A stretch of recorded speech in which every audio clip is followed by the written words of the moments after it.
Hey guys, Incarnate Word, Comp 1. Here we are at the end of week 13.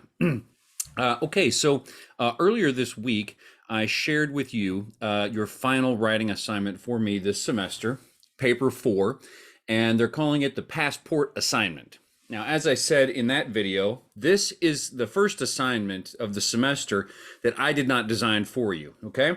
So, in case you haven't been told about this, the Incarnate Word has worked with many different departments to put together a curriculum that will sort of come together in a cohesive way and leave you with a final product that you can be proud of at the end of the semester, or excuse me, at the end of your college career.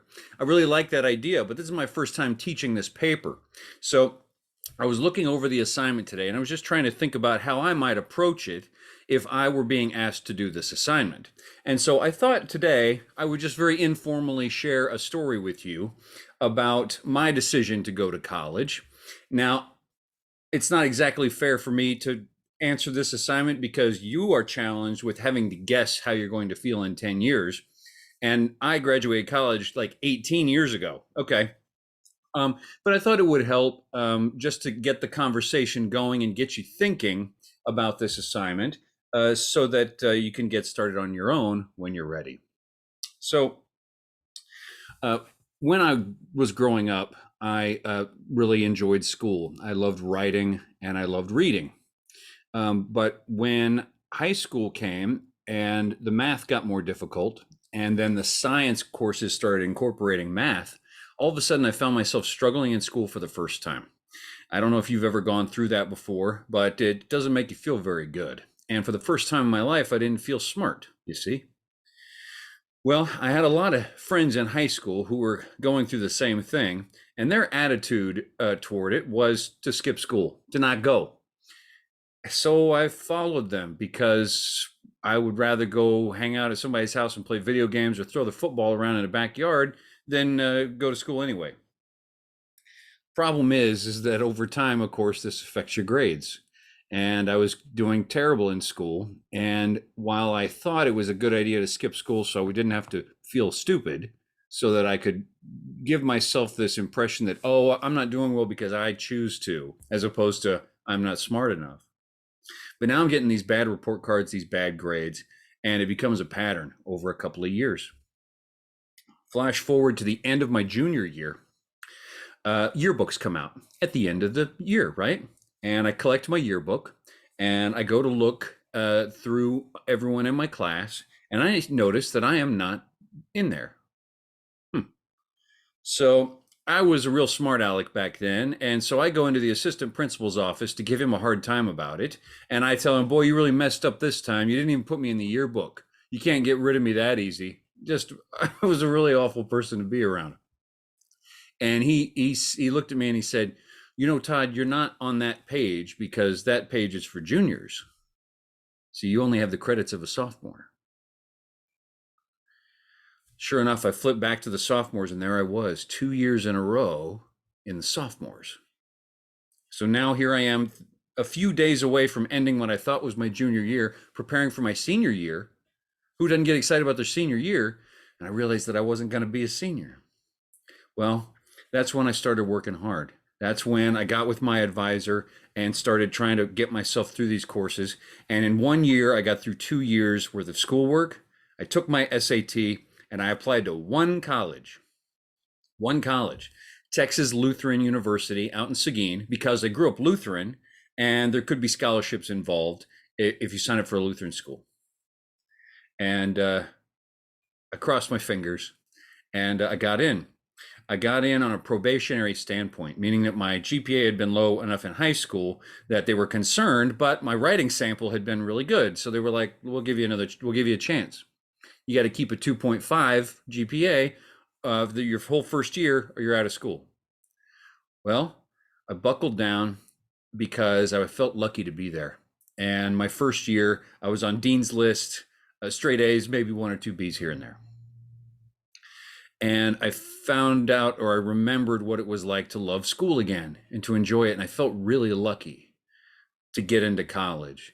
But I felt even more lucky as the years went by and I would visit those high school friends who didn't go to college.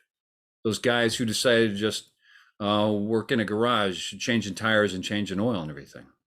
Now, listen, there's nothing wrong with taking that as a job, changing tires and changing oil, especially if you love cars. But see, now that I'm 40, and I every once in a while reconnect with those guys who didn't go to college, who wanted to get a car and an apartment and out of their parents' house and didn't want to go to school. I see that now that their bodies are getting tired. They're working these really long 80, 90-hour weeks. Here they are married and thinking about having kids, or they have a few kids and they're never home to see them because they're working so hard, sometimes taking 2 and 3 jobs, working nights and mornings and everything else.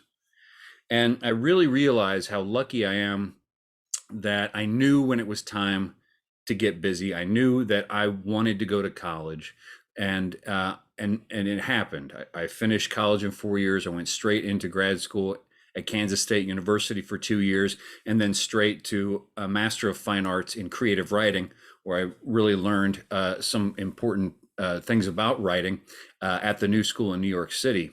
I came away from there and took a job full time right away out of school at UTSA, where I've taught there for 13 years. And I've been here at Incarnate Word part time on and off as well. I look at those guys whose backs are broken and they're getting tired and they're upset about not being able to be home so much. And I'm home all the time, and I'm a full time dad as well as a full time teacher. And what I would tell this kid in this assignment, if they should go to college or not, I would say, I know it doesn't seem like it's worth it, but what it does is it gives you more opportunities for choice to choose what you want your life to be like. If you limit yourself so early, you're making a bunch of decisions you're not going to be able to turn around and change. And so that's what I would say to that kid who came and asked me after I spoke at high school graduation. Give yourself the options, because hey, you might end up being a millionaire or a YouTuber or something without school, but I guarantee that the relationships you build while you're in college, the things you learn, the unexpected things you learn in fields of study you had no idea you could care about, will be with you forever. So anyway, that's what I would do. That's kind of the direction I would go in terms of tone. So I'm not giving you a formal structure for this assignment. It's essentially a narrative. You can talk about your life and your experiences. And if you have done any other passport work, of course, as it says, you can incorporate that. I think between this assignment and the other assignments you have for your passport throughout your college career here, you're going to come away with something that I wish I had from my undergrad, and that is a body of work that I can remember and that I can tangibly look back to. And so I think this is a great assignment, and I think this is going to be one of those things that you hang on to for years after college and reflect on. So I hope you'll have fun with it, and I hope you'll start soon so that it can be a strong assignment. Remember, this thing's only 500 pages, or excuse me, 500 words. 500 pages would be a nightmare. So get started on it so that you can do a couple of drafts and revise it and change it up. Okay. Hope you guys are doing well. That's it for me for week 13. There are 2 of you who have requested Zoom meetings still this week, so I'm working my best to do that. I am getting those emails, but I am noticing that you're requesting times and days, and when I receive the email, that time and day has already passed. So I can tell there's something strange going on with the server. We're going to do our best to work it out. In the meantime, I'm glad that we're able to at least have a one-way communication this way, so you know exactly what is going on in the course. And for those of you who were frustrated with paper 3 and how you didn't get enough text in front of you, it's all here for this one. Okay? Hope you guys are well. Have a good weekend. See ya.